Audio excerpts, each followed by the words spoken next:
Okay. So one of the things that sometimes happens is as you're working is you don't want everything to be visible, or you don't want everything to be present on screen at the beginning. And what we're able to do is we can now control the playback. So like right now I have the head layer selected, and it's currently set to always on in its properties. If we change that to off, we can see that display has been turned off.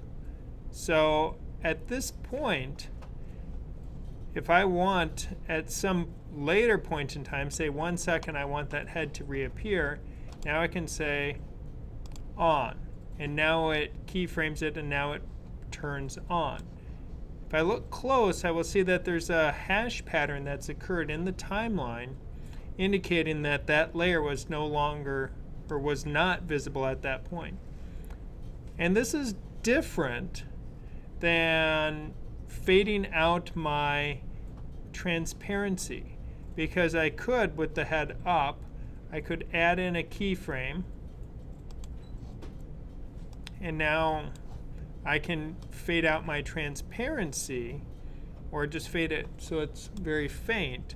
And we can see where that is different. The artwork and everything is still there, even if it goes down to nothing. The head is still there. I can click on it, it's in the way.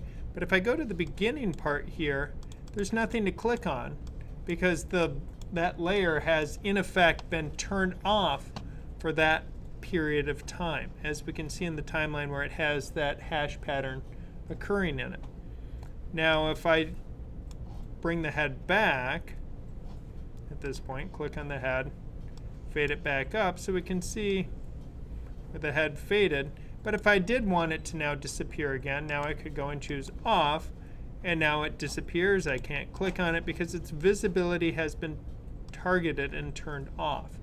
And this is something that you're going to use as you work on your project. You're going to have lots of layers of content. You have planes, trains, automobiles, trees, mountains, bushes, people, birds, and you won't want them all on screen at the same time.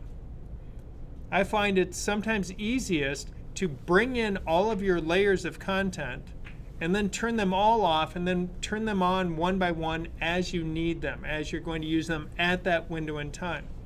But if you decide at any further point you import a new layer into your project, that layer, or if I even just add in, I'll even just add in a circle here.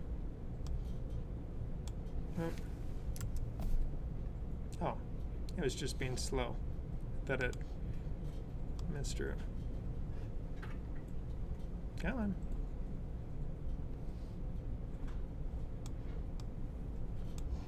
Okay, so I'm going to become a lollipop head here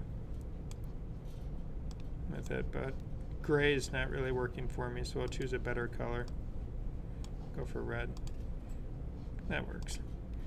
Okay, so this layer, if I look at it, now we can see is on the whole time. So when I add a brand new layer, it automatically defaults to being on. But if I take that layer and just say off, gets off.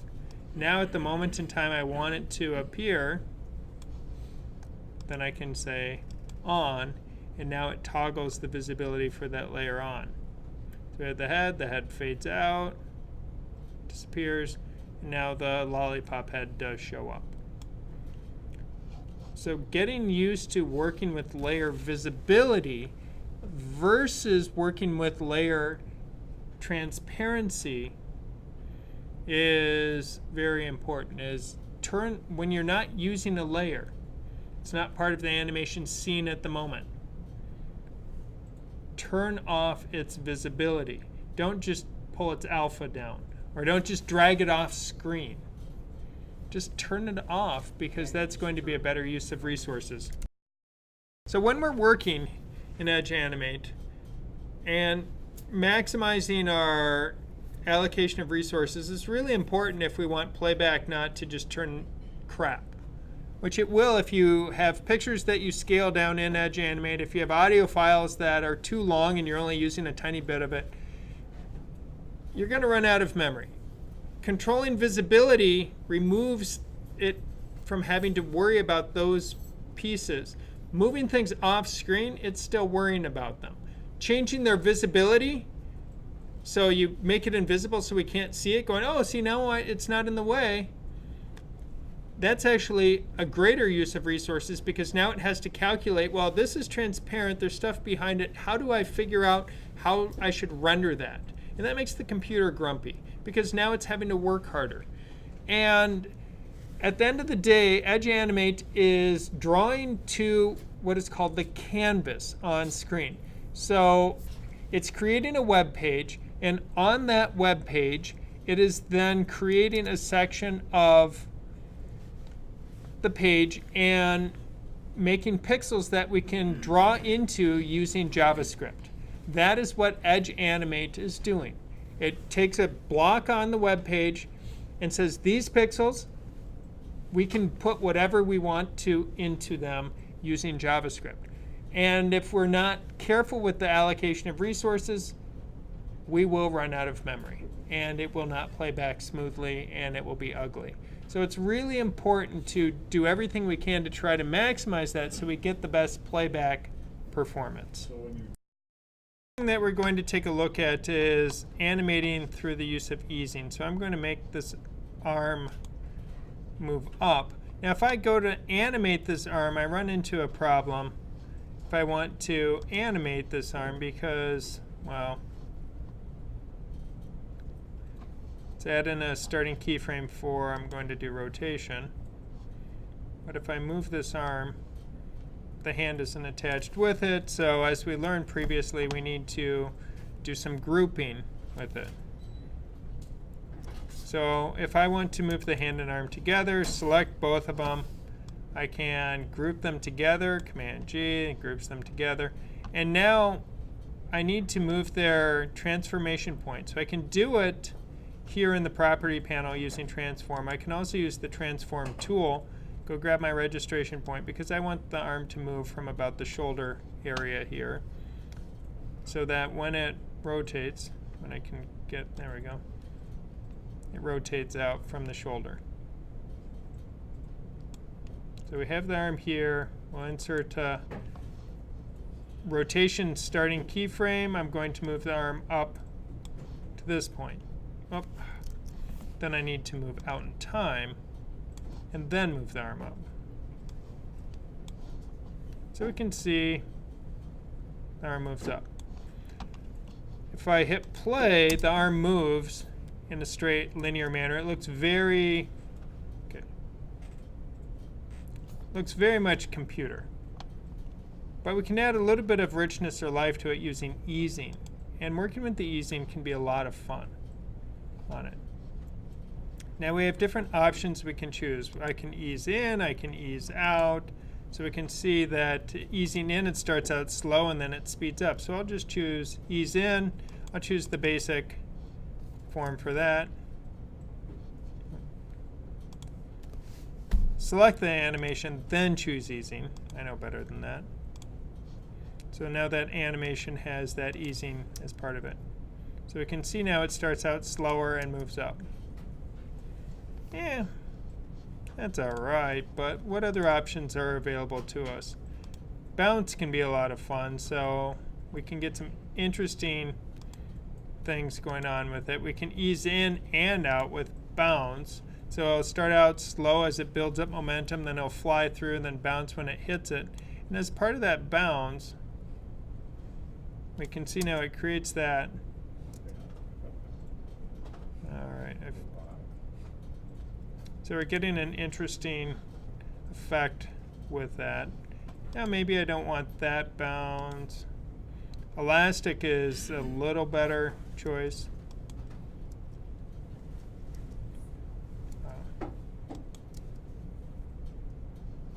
So we can see how it rockets up at that point. But using these different eases, in and out, this is probably, using back, is going to give you the more natural motion, which is to go up, you start by going down first, that preparatory motion, just like a pitcher winds up to throw a baseball. So I'm winding up, then move the arm up, and you will usually go past your destination before you settle back to your finished position. So you overshoot it a little bit, and then you come back. And choosing that gives what we would get rid of the boxes so we can see. It's a more natural motion to it, which is very different than saying, let's have a straight linear ease, where we covered the distance with a very robotic or mechanical approach. Now, I could manually keyframe that. So if I am here, I could decide a little bit of the way in. I could actually pull back, so I built that extra keyframe. So we go back and then go forward. And now at this point, I'm going to overshoot my target. So even using linear ease, I've now created the same effect, but now that took more effort on my part. So I can individually manually keyframe that motion, which is good, and it's good to understand that, but knowing that I have easing built into this where I can just do it done, a click of the mouse, that's a time saver. Time's money. If you can do it faster and more efficiently, you should.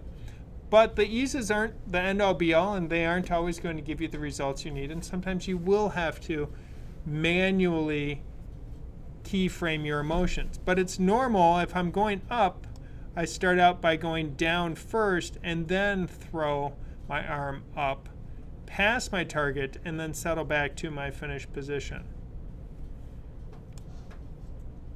And I want that even a little bit more dramatic. So we really start to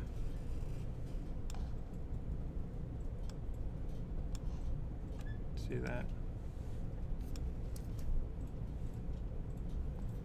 And that's going to give you a little better result.